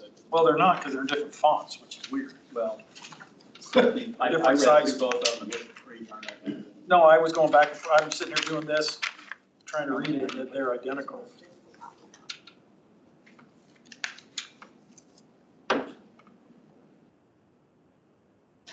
I just don't see it difference. These, those are pages, they are all on one page. Front to bottom, they're the same. It's just a duplicate, we apologize. Okay, no, you don't apologize. Should be front and back. I just wanted to make sure. Yes, no, you're right. Is there anything anybody wants to review of these based on the recommendation that we made on the notice? I thought we passed the notice. No, I think we did, right? Yes. So I'm just saying, was there anything, because we did ask to look at this, so is there anything in here now that we want to look at based on that notice? Because I didn't see anything, I've been reviewing it. I ignored while people were talking. So if you have 14 days when you receive the notice, does code enforcement go back in 14 days to see if it's been? It might be slightly longer than the 14 days, but if we were to look at like a health and safety, like trash issue, we try to make it as close to 14 days. Some other things that might not, we might have to prioritize other cases over it. We usually get there within the 20-ish, 25 days, within that time frame. Again, we try our best. And before we take some formal action, we take one extra step to try and contact the homeowner or the occupant of the property to make sure they come into compliance before we take any other formal action, such as a summons or abating the property. And that's with almost all of our cases, which is why we tried to do the 24-hour weed notice to do one extra step in notifying them. But again, we're not doing that currently this season. Yeah, but that still doesn't resolve the problem, it just pushes it down the road. And if somebody else wants to come in and enforce it, I'd like to see someplace that, and I don't know where that belongs, and I don't know where it's coming up with the, if it's abated, that it doesn't start new on a violation in the fall from a violation in the spring, and that's what I'd like to see. And that's a policy Defined. change, and we can change that. Okay. So we are not doing it So currently it like is a we did last policy, year. it's not in the code. So the extra 24 hours, because it says specifically in the code that you must maintain the property from that nuisance. And since we've already given a notice, that's not the way that we're handling this season. We just don't have the capacity. Okay, We're not doing But that. does the code say that once you've got the violation, even if you abate the violation and it's taken care of, that violation still remains there through the rest of the year? Technically, it says. That's what I want to know. 15.2.1, like if you look on the very back page, it says in 15.2.1 nuisance prohibited, it says in section B, it shall be unlawful for any person to create, continue, or suffer the existence of any nuisance on any property under his control. So it's continuing to have that violation on the property, even though they've already been warned. Okay, but the person has taken care of the problem. The person has cut the weeds Yes. or the grass or whatever it is, but the suckers grow back and in the fall, they're 6 inches again. But you're still going off the violation that was resolved, and that should put a stop to that. That should complete that cycle. And you should then give another warning and at least a period of time. Maybe another warning on the same property in a season, maybe a shorter period of time, but 24 hours. That's not fair. I hear what you're saying. I guess I would ask, if you're a property owner and you've been educated already once that season on your responsibilities to maintain your property, and you fail to maintain it, and it's gotten out of control again, what remedy do you want the city to have? this is on an alley that people don't go back on their alleys. I hadn't been back on that alley in probably close to a year. I hadn't been back on that alley, and my neighbors were the same way. We didn't know the weeds grew up again. You know, we cut them down, we figure it's taken care of. And then they had sprung up again before we realized it. Any of the people on the block that got these warnings, 24-hour warnings, they had come up again, and we didn't realize that they had come up that as fast as they did. And because of all the moisture. Do you feel that that's your responsibility to know that or not? I feel that a person like me, and you have a lot of elderly people in this city, there was no way for me to, within 24 hours, and it was, I believe it was on a Friday, for me to get hold of someone to help me do that. I cannot be out in the heat because of my physical condition. I've got MS. It can put me in the hospital if I go out in the heat and try and do something like that. There was no way for me to do it, no way for me to get hold of somebody, and they're telling me I got 24 hours to do it. That's not right. Other people are gone on vacation for the weekend. Again, is not that their responsibility to have their property? I taken think care of that's and being on? unfair to your citizens on something that is not a, quote, safety issue at that point in time. If you got 4-foot weeds, then that's a different situation. That's a nuisance. And that goes under the other section of the code. But to do that to your citizens, I guarantee your citizens do not like that, and that's not fair. You know, give at least a period of, you know, a week to get that done. If you're not, I have the majority of what was back there. The section of weeds that was back there was the length of this table. They were about that high. The rest of the growth on that back side was vines. And I want the vines there to keep the weeds down. And that does work. The Virginia creeper does keep the weeds out. But the section that had weeds on it, when I went back there and looked at it, I drove back there and looked at it because it's hard for me to get out the back gate. And it was a section about that long and they were about that high.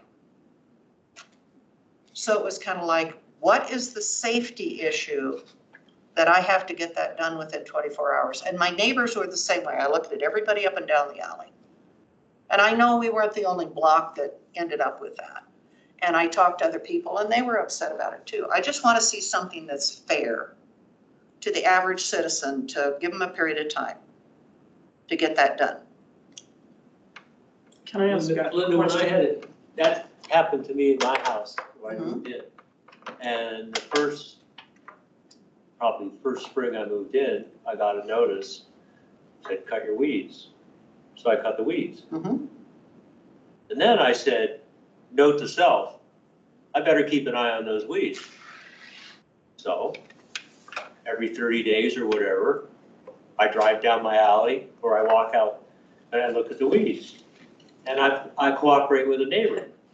He cuts them one time for me, I cut them one time for him. So I guess what I'm saying is, I don't know that if I cut my weeds the first time, that's great. But that doesn't absolve me of responsibility for keeping my weeds cut for the rest of the summer. So I don't quite agree with your argument that somebody sprung this on you 6 weeks later, No, it was more than 6 weeks. or whatever. But I mean, during the It growing was like 4 season, months later. during the growing season in Englewood, I am responsible for making sure that the weeds in my alleyway are 6 inches or less. And if it takes me 4 occasions to trim them, I trim them 4 times. If it takes me one, I mean, last summer, I think I had to cut them 3 or 4 times. This summer, I've cut them twice so far. So I think there's the other side of it. The thing is, like, I cut my weeds once, I'm still responsible for my weeds, That's true, you know. but a reasonable time period for a person to be able to get someone back there and do it. And I've had an issue and I called and told them I couldn't do it right away. Mhm. They asked me how long. And like 3 extra days is all I needed. And that wasn't the response I got. That was a year and a half ago. That was not the response I got. And that's not the response that everybody else on the block got. the one person that had just moved into the house a few days before, whoever it was that came out with code enforcement told him, well, that's tough. You weren't here on that property, but that property's got that thing on it. You have 24 hours to cut it. Even though they were not the occupant of the property at the time, and they're going, we don't even have anything to cut it with because we're just in the process of moving in. One of the other neighbors cut it for him then, and we got it all taken care of. But I just do not consider that being fair to your citizens. There's a happy medium in all of this. But I really have a problem with that, that by golly, you'll have it done in 24 hours. When it was clear back in the spring, when we had all the rain, that we had, usually there's not a lot of weeds on that alley. But there's grass and there's vines, but not a lot of weeds on that alley. So that's that particular situation, but I just Linda, can I ask, don't think that's fair. what was the response from code enforcement when you reached out? It was basically, you have 24 hours. Yeah. So I called city council. And the city council said to call, I forget who it was, and I ended up talking to the police chief. I don't know if you were in town or if you were here at that point in time, but I talked to several people along the way and I said, who's in charge of code enforcement? And they said the police chief. So I talked to the police chief. He was wonderful. He was great to work with. And I told him I'll get them cut as soon as I can get somebody out there, or the weather cools down so that I can do that. And it cooled off and I was able to go back out, and I go out and it's already been cut, and then they tried to charge me for it. And he vacated that. You talked to the police chief about doing it, and then they came out and cut it anyway? Yeah. So the police chief didn't talk to them? He didn't know that they had come out. That after I talked to him, he didn't know that they had done it. He, to my understanding, had told him to leave it, not to touch the property. And I've still got the correspondence from when I talked with him. I'm not doubting He you said talked they with were him, not I'm just, supposed it's to just do very that. confusing that you talked to him and then they did it anyway. They After did. he said they wouldn't They did. to you. Okay. But anyway, that doesn't matter. What matters is being fair with your citizens. It's not a safety issue. You're saying a fire issue, 6-inch weeds, unless they're really dry in the fall, is not going to be a fire issue. And I don't know if anybody's weeds catching fire because they haven't been cut. And it could happen, yes. A lot of things could catch on fire. But give people just a little bit more space to get something done. And that was a consensus of everybody in that area that I talked to. But in Dave's defense, What? in Dave's I'm sorry? defense or code Yeah. enforcement's defense, well, there are people on your block that were saying that. I'm sure there are other people on the block that were calling code enforcement. Well, I mean, it's the ball they have to juggle, and that's what I'm trying to figure out, is how to make that ball more fair for them and also fair for your citizens. That's the space that I want. I've been in that position of having to enforce laws that maybe I don't think are quite what they should be, but they have, you want a law to be fair to your citizens, at the same time be something that's enforceable, that they're not playing the bad guy with the citizens and causing antagonism with your citizens. So that's something that could be, but even if there was a notice that said 24 hours, they generally don't have the manpower to be out there. You'd be lucky to get them back out in a week. well, the attitude of the kid that was putting up the notice, I was out in the yard when he put up the notice. And I asked him, what is that? And his attitude was 24 hours, period. That's what. Can I ask a question? Because I don't remember, when did this code get changed? I mean, didn't we, in the past, there was like a 21-day notice and a 14-day notice and a 7-day notice. Do you remember when that got changed? So the 7 days always been courteous. and I believe this committee had had conversations about 7 days not being enough, just to go to the formal posting notice and do the 14 days. So that was a couple of years ago. That's why we did this process. I think where we may have failed Linda in this circumstances, there was a considerable amount of time that took place between one posting and the other. And that was I'm gonna put that into a training issue with that particular person who left shortly after, was no longer employed with the city of Inglewood within a couple weeks of that occurring. So I take that as my responsibility, that maybe that wasn't that's a training issue with that particular person. And moving forward, we will be doing it in a more timely follow-up fashion.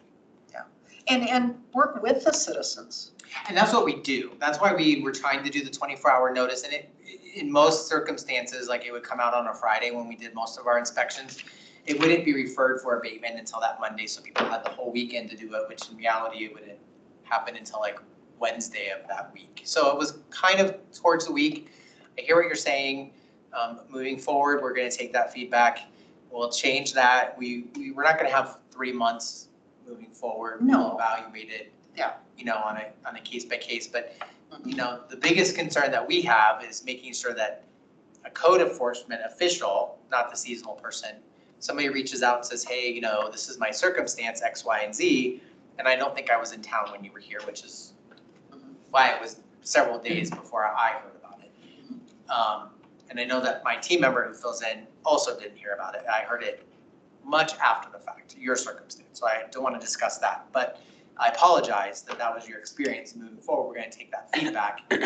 We'll make sure that we do inspections in a more timely manner, and we'll address that particular training issue that happened. And that was that one particular seasonal officer that you encountered that unfortunately was no longer working with us a few weeks after that. It was as much the attitude as the 24 hours. And I apologize. But that's not how we operate, Linda. And as Robert expressed, the number one reason people have a concern, which is why this committee put forward the recommendations that are on the other side of the notice, is if you need this, it even says call your code enforcement official. The one thing that people fail to do is they get a notice and they ignore it.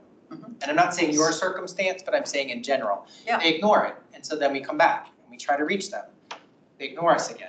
So we have no option. They're not going to work with us. We have no option but to take the next action. Right. People who call, I'll tell you right now, I've referred 3 elderly people who are in a circumstance that you're describing, who didn't have the opportunity, didn't have the funds, may have been wheelchair bound, that we referred to the Malley Center that has a few resources that they can send someone out to take care of it. So we're more about problem solving than we are jamming up a citizen. Thank you. And I concur with what he said. I completely agree. I think that's where they're at. So, okay, that was fun. So, I knew you wanted to be on this committee, right? no, yes. Yeah, we need people with all different variations of opinions. God, if we all agreed on everything, well, meetings would be 15. I have a question. Can we agree on one ice cream flavor? Yeah. As long as it's vanilla, sure. No. All right, next is committee members' choice. Okay, Mike, go ahead. You have I'll be quick. I want to say this with all respect and kindness, but I think we need to talk about Michael Benson. No, He has not attended. I mean, thank goodness Linda's an alternate, because we wouldn't have an agenda without you tonight, Linda, so thank you for being here. But I'm concerned about, we are on a razor thin margin every month. Are we even going to have a quorum? So I would like to hear other people's thoughts, but I think some action should be taken. let's start with Amy. What's our options there? So elections are next month for chair and vice chair. His term ends, I believe, first of the year, so December is his last meeting under his current election term. So you can vote him out next month. You can leave him on until his term expires. You can do a consensus by majority to have council remove him, which I don't know what council's schedule is, it probably wouldn't be put onto maybe later August agenda, for them to approve his removal, and then once he's removed, the committee would vote to appoint the alternate as a full member. That would have to go back to council for them to. How many unexcused absences does he have? Because generally that's tied to. I think it's 3, isn't it, that's allowed? 3's allowed, any absence excused or unexcused, and he is up 6 as of today. Now, the other part of this is that, and I think everybody needs to be aware of this on the committee, is that we don't notify AJ, we notify Rob, okay? And I've asked you a couple times, I don't know if you got my email, is whether you had heard from. I did, and I was hesitant to reply to about another person through an Okay. email, and it's So just, has he ever notified you? no. Okay, so The only contact he's essentially- had with AJ. And I think that that's something we all need to be educated on. The only reason I know is because I was reading through that that's the procedure. Right. And the only reason I reached out is because the committee asked me to reach out Correct. to him at the last discussion. So, piggybacking on what Rita asked, is what are our options based on the fact that he's missed 6? Someone can make a motion to have him vote to remove from the committee. If that passes, then I can send a note to city manager and Rita for them to bring up at the next council meeting to vote on and make a decision if they remove him. If they do at that point, then we would make a motion to appoint Member Hart to a full member. I make a motion. I second it. Can we ask him to resign since he cannot keep his time commitments? That's a good idea. What would be the difference in asking him to resign? Quicker probably to resign. Would be faster. Would it? Not necessarily, because council would still have to accept it, and then council would still have to appoint. Okay, so we have a first and a second. Sorry, who was second? I second. Mike second. Okay. So, voting to remove all of those. Sounds better to have him resign. I agree, but Be removed. have him involuntarily resign. Or voluntarily resign. That's not, okay, but we're gonna do it this way for now. So all of those in favor of the motion carrying, say aye. Aye. Aye. All those opposed? Motion carries. Go ahead and, if you could, please forward the message, and then, can we do it the same time that we asked that Linda be elevated? If we want to vote on it, I can ask. I don't know if that has to be 2 separate decisions, but if you vote on it, I can present it to city manager and council, and if they decide to vote on it at the same meeting, that would be up to their policies. Maybe Motion? we should ask Linda if that's what she wants. Oh, do you want to? Yeah, I want to be part of it. Motion? Okay. I'm not sure you want me. Second. Well, who was the first? Oh, I thought you Someone needs to make a motion. I'll make a motion that we move Linda into the hot seat. Okay. I So, second. okay, so Mike, and got it? Okay, all those in favor to have Linda elevated to full member, or whatever member? Aye. Aye. Opposed? Motion carries. So if we could get it done in the same one, because we have the August meeting, which is the next topic, basically. The next topic is going to be the board elections, which if we could get that in August and we have all this ready, that would be great. Yeah, I will send a note out to city manager and council tomorrow. When they vote on it, that will be up to their agenda. Okay. Do we need to do nominations now so that, or are you doing nominations and voting, or is it nominations and then the following meeting is going to be? I think last time we did, Nominations and voting. yeah, last time we did nomination voting. Just want to double check. If you have a nomination before next meeting, please let me know and I will attach it to the agenda. Otherwise, we can do them in person at the next meeting. And the next meeting is the next topic. 21st of August? Yep. Same lovely room? All right, so May I adjourn. just have a point of clarification, just because I will be Oh, gone. oh, you'll be You- in Spain, I'm Are sorry. you all comfortable and just having the election and no agenda for that.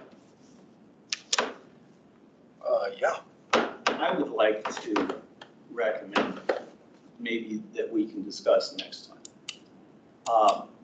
We jumped into 15.2.1, 15.3.3, et cetera. Mhm. We had talked in the past about doing a uniform review Yes. of the codes associated with what we are addressing. Mhm. I would like this group to begin at the beginning, start with 15.1.1, look at it, go through the whole thing, because there's a lot of definitional stuff there that we kind of presume we all know the meanings of and not necessarily true.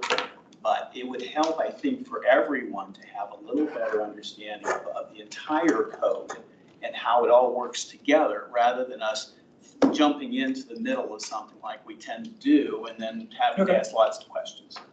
Yeah, I mean, I don't know if Dave wants to be here for that. Do you want to cancel I your would trip? prefer. Cancel your no, trip I to prefer Spain? that if you're gonna do that, that I be here, Okay. because I have historical context. Again, I do just want to advise this committee that this code is going to be completely rewritten, to be more parallel and in uniform with modern, because a lot of this hasn't been updated since the 80s. And so I guess the only concern that I think within the next year, the only concern that I would have is, are you guys putting the horse before The the cart. cart before the horse? Yeah, we're putting the horse before the Trying to cart. find a solution to something where we may not currently have a problem. No, I mean, I think I understand Rick's wanting to review from top to bottom, may not be the right word, but at least an overview of all of the individual pieces that we have. Because, I mean, honestly, I don't think we've ever done that, not that I know of, where we've gone from top to bottom. And I'm not saying that we go into some kind of massive detail and discuss every iota of everything, but at least let's look at look and see what we've got, because I've looked at all of this stuff, but I mean, I couldn't tell you what 15.1 is. And I'm comfortable with doing a high-level overview of things. We are with you, and if we don't just spend the whole time, like we pick out, okay, well, this time we're gonna do this small section, and the next No, meeting no, we're no, gonna no, do this no. small section. I just don't wanna get bogged down like we have in the minutia where we're looking at each individual word, because that wasn't, I know that most of us thought that was not productive. No, I agree. Some of you were here for Yeah. that, and it became very contentious with members, and it wasn't a productive conversation. No, let's do it when he's back, and then. I was going to say, I think that Dave, you made a very good point, and because of your historical context, it would help us to have some interpretation of the whys behind it possibly, and then kind of go from there. What's the timeline for the revisions? It's probably gonna be a year, like I think we're waiting for after the elections. There's some other code revisions that are happening. I know the city attorney, that's one of their projects, to really bring that on. I will tell you the undertaking of reviewing that much code for this committee, if you just wanna review animal or you just wanna review some things, will take a consultant, a better part of how did Title 16 work, almost 2 years, 3 years. It is a very long, complex process. So I will tell you, it gives me anxiety when you guys say that you want to review all of the code, because it is a very daunting task. We only want to review the ones that we have responsibility. You know what I heard Rick say, this is what I heard him say, it's like we need to read through it and just know what the code is. I would guess that most of the people on this committee have no idea what any of the code says. So some summary, I think what I would, because I don't want the burden to be on staff for this. no, That's my concern. We can't keep up with what we're doing now, and for us to prepare stuff versus conversations, I almost feel like maybe committee members might want to take up, like maybe it be assigned to committee members to present that portion of the code, like break it out somehow. I just don't think, from my standpoint, it gives me, and AJ does, the amount of behind the scenes work, I have to give him credit for what he does, being put into this. In an administrative capacity, he spends, I want to say 10 hours, 15 hours every month, getting stuff organized, getting the notes, putting everything together, uploading it, putting it where it needs to go. So it is also a burden on staff. So we're happy to accommodate and work with you, but I also want you guys to be mindful of it's taking us away from duties that we need to be performing for the city. It would be helpful, though, to understand the current code before we try and change it to the new code. So maybe just to understand. outlining a process maybe. Yeah. Before we delve into this is what it's gonna look like and how to move it forward, because I don't want the burden to be on staff to present or formulate that. Yeah, we'll do that in the next meeting as well. Let's go ahead and see how we want to proceed, because, I mean, I personally, and I'm not gonna get into it, but I mean, I personally think just summary of kind of what that section does as opposed to. I'm totally okay with that. If we're not gonna review word by word, paragraph by paragraph, like we have in the past, Yeah, no, I agree. feel more confident and. Because if it's gonna be rewritten Mhm. in over the next year, I mean, I think us understanding the conceptual basis more than the specifics might be better. I think that's reasonable. So, but we can talk about it in the next meeting. I was gonna say, this is not intended to be an open discussion for tonight, but I would like to lay it out there. I think that for us to be in a position of addressing the citizens, both here as well as in the neighborhood as a representative of this committee, the better we have a comprehensive understanding of the code. You know, I mean, I was trying to figure out what a nuisance was. Okay, what's a nuisance, you know? Oh, him? I hear it more than once every day. But in order to understand this, I had to go back to 15.1.2, which is the definition of what a nuisance is. Correct. Because, and I don't think we have that knowledge base, and I'd love to see us educate ourselves a little bit. I understand what you're saying about the time commitment, and I certainly don't want to overlook AJ on YouTube, but to say, hey, we're gonna do 15.1 through 15.4 or something, and have it be our responsibility. We point us to where it is, we can read through it and then come meeting prepared, talk about it, you know? I mean, it doesn't need to be a lot of prep. That's perfectly fair. I mean, what we could do is, again, we'll discuss it next time, but yeah, we can do that. We can pick out, let's say, hey, we're gonna do this section, everybody pre-read it, and then Dave can give us a summary, and if there's any questions you got from reading it, we can ask. I think that's a great idea. And you can do a highlighter too. You can go over it 20,000 foot. So if you give me section 15 and it's 4 pages long or whatever it is, I can go through there, and Linda's concerns, I'm gonna guess she could take a highlighter in an area and go, somewhere in there is what I'm talking about. Yeah. And that's the kind of thing I could imagine us doing. We're not gonna give you the verbiage of how to rewrite it, but if we said, that's a sore spot, and we hope somebody addresses that sore spot. We can talk about that process. I also envision that we might have, if a certain section comes up, a guest speaker from code enforcement, so you also get to know some of the code officers so that they can have conversations about this too. So I envision this being, trying to break it out in manageable pieces, but also hear from more than one perspective. Yeah, I'm sure you guys are tired of seeing me over the last 11 years. Now that you mentioned.